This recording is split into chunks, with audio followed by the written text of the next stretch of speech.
দেখাতে চাচ্ছেন যে তিনি এই সমস্ত ভ্রক্ষেপও করেন না, she doesn't care. Same sort of an attitude কি উনি ইন্ডিয়ান গভর্নমেন্টের সাথে করবেন? আমার মনে হয় না। সেটা কি বিদেশি না? সেটা কি বিদেশি কূটনীতি না? কাজে এটা স্বার্থের সাথে সম্পৃক্ত, ভেরি মাচ স্বার্থের সাথে সম্পৃক্ত। আজকে যে সরকার ক্ষমতাসীন, সেই সরকারের পেছনে সবচেয়ে বেশি মদত জুগিয়েছে 5ই জানুয়ারির নির্বাচনে। সারা বিশ্ব যখন একদিকে, তখন ইন্ডিয়ার সাপোর্ট নিয়ে কিন্তু 5ই জানুয়ারিটা সফল করতে পেরেছেন তিনি। তাদের প্রতি তার যে দুর্বলতা, সেটা আমার মনে হয় উনি কোনো অবস্থাতেই সেই ধরনের কোনো ইমপ্রেশন তিনি দেবেন না যে তিনি এটা কেয়ার করেন না। ব্যারিস্টার হুদা, যদি আমি আপনাকে ঠিক এই প্রসঙ্গে আরেকটি প্রশ্ন করি, 1971 সালে মুক্তিযুদ্ধে সারা বিশ্ব বাংলাদেশের বিপক্ষে ছিল, এই ভারতই তো আমাদেরকে সমর্থন দিয়েছিল। আমি তো বলছি না যে এটা খারাপ, আমি বলছি না যে তাদের উপর ডিপেন্ড করাটা খারাপ। No, Bharat's presence, such a big presence cannot be ignored. বাংলাদেশের রাজনীতিতে এত বড় একটা দেশের, এত বড় ইম্পর্টেন্ট একটা দেশের প্রেজেন্সটাকে কেউ ইগনোর করতে পারে না।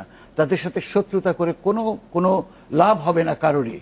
এবং এখানে জানি আমরা ধর্মীয় একটা ডিভাইডের জন্য অনেক কিছু হচ্ছে, কিন্তু আজকে আমার তো মনে হয় যে কোনো সরকারের, বর্তমান কি ভবিষ্যৎ, সব সরকারেরই ভারতের সাথে সুসম্পর্ক রেখেই কিন্তু এই দেশের স্থিতিশীলতা এবং এই দেশের স্থায়ীভাবে তাদের ভবিষ্যৎটা চিন্তা করার প্রয়োজন আছে।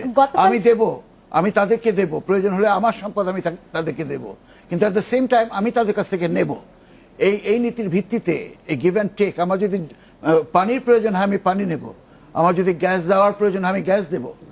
আমার এই দেওয়া নেওয়ার ভিত্তিতে আমাদের সম্পর্কটা একটা স্বাধীন, সার্বভৌম, মর্যাদা সম্পন্ন দেশ হিসেবে তাদের সাথে মেনটেন করতে আমরা অবশ্যই, আমি মনে করি, সবাই আগ্রহী।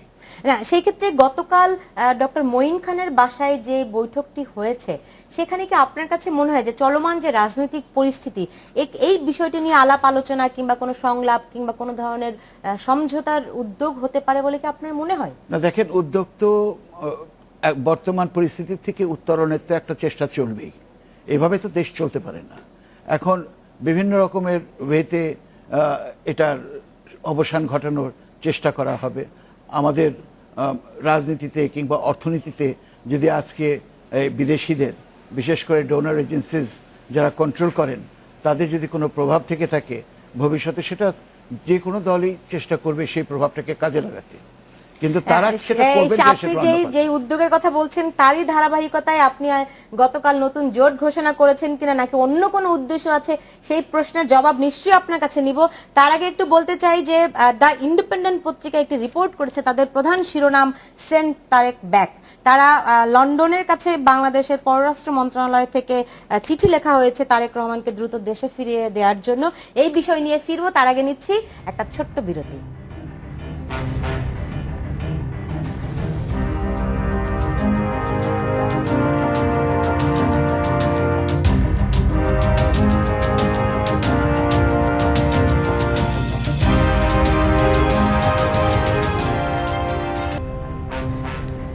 বিরতির পর ফিরে এলাম, দেখছেন বাংলাদেশ এখন।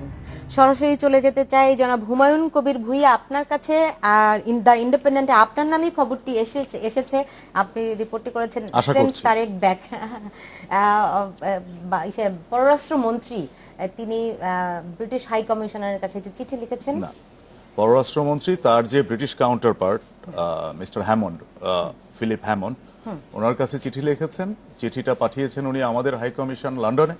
আমাদের হাই কমিশনার খুব শীঘ্রই চিঠিটা হ্যান্ড ওভার করবেন মিস্টার হ্যামন্ডের কাছে, এবং চিঠিতে বলা হয়েছে যে তারেকের নামে এখানে কেস টেস আছে, অ্যারেস্ট ওয়ারেন্টও আছে।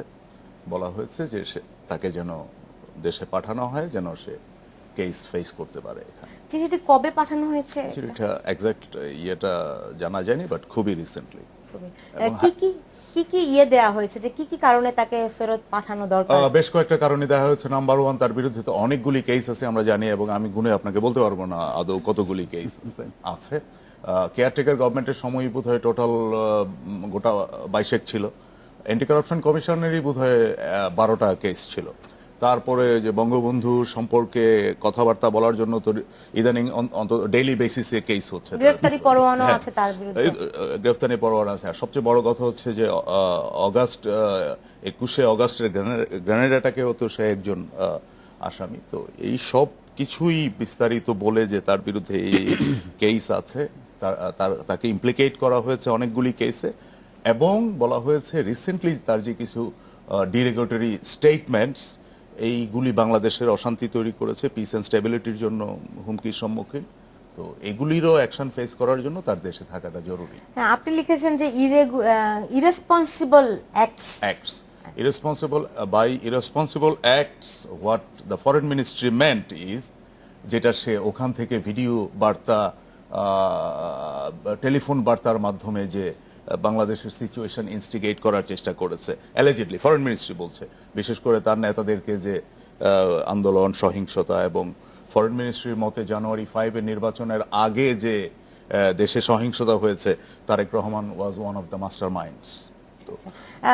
তারেক রহমানের বিরুদ্ধে আদালত থেকেও আসলে এক ধরনের নির্দেশনা আছে, সবকিছু মিলিয়ে আসলে এই আরেকটা জিনিস সুলতানা আমাকে একটু অ্যাড করতে হবে, সেটা হচ্ছে যে আরেকটা বিষয় আমরা সবাই জানি যে 7ই জানুয়ারি হাইকোর্ট একটা রুল ইস্যু করেছেন যে তারেক রহমানের কোনো কিছু কোনো ইলেকট্রনিক মিডিয়া, প্রিন্ট মিডিয়া এবং সোশ্যাল মিডিয়াতে প্রচার করা যাবে না, এবং ফরেন সেক্রেটারিকে নির্দেশ দেওয়া হয়েছে 30 দিনের মধ্যে তারেক রহমানের ইমিগ্রেশন স্ট্যাটাস কোর্টকে জানানোর জন্য। এমনিতে তার ইমিগ্রেশন স্ট্যাটাস কি আছে এটা কি আপনার জানা আছে? That's a $1 billion question. এখন পর্যন্ত আমরা জানতে পারিনি, বহুবার চেষ্টা করা হয়েছে।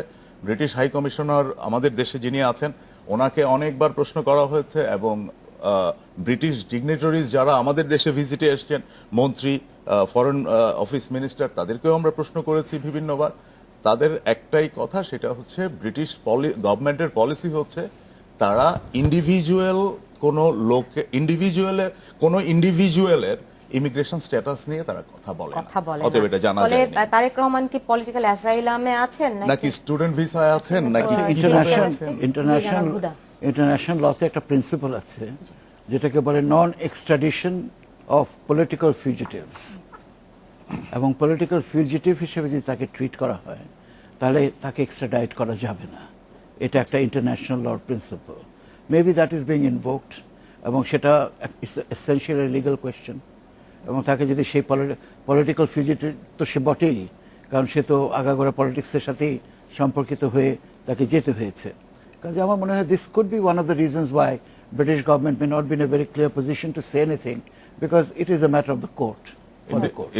In this regard, I may want to add, British এক মন্ত্রী এসেছিলেন, আমরা ওনাকে বলেছিলাম, অ্যালান ডাঙ্কান, খুব সম্ভবত অ্যালান ডাঙ্কান, উনি বলেছিলেন this matter depends on the decision of British courts. Duncan এমনটাই বলেছিলেন।